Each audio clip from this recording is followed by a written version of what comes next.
В этом Дагестане делается все, чтобы наша нация разлагалась. Разлагалась на что?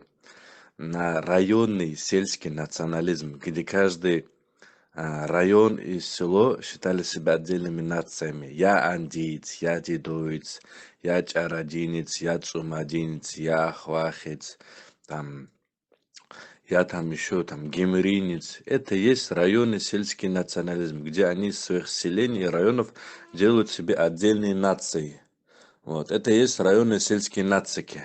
Они против аварского национального движения, аварского патриотизма, они против аварского флага.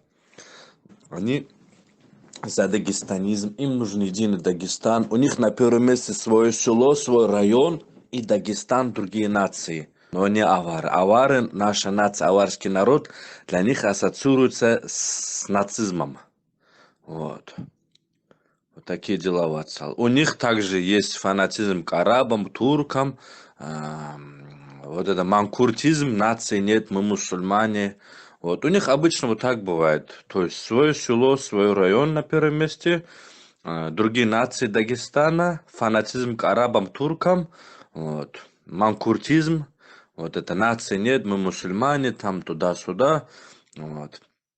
Обычно они себя как называют? Либо по району, то есть я андиец, я дедовец, там где-то дагестанец, где-то он скажет я горец, где-то он скажет я россиянин, там где-то скажет я просто мусульманин. Но себя аварами они никогда не называют. Называть себя аваром это для них означает нацизм. Вот так вот. То есть ты против религии идешь, ты разрушить хочешь мир на Кавказе.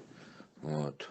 Ты хочешь войны, что ли? Вот у них вот такая идеология, вот у них такая политика. И эти районы сельские националисты не только в одном районе, и в других районах они есть. В каждом районе, и в Закаталах, и Белаканах, и в Чараде, и Хунзахе, и, короче, в любом районе аварском населении могут быть районы сельские националисты. Вот так вот, Ватсал. Нас объединяет наша нация и флаг. А нацию и флаг это что, как бы символы чего? Это патриотизм, где ты свою нацию и флаг. Вот.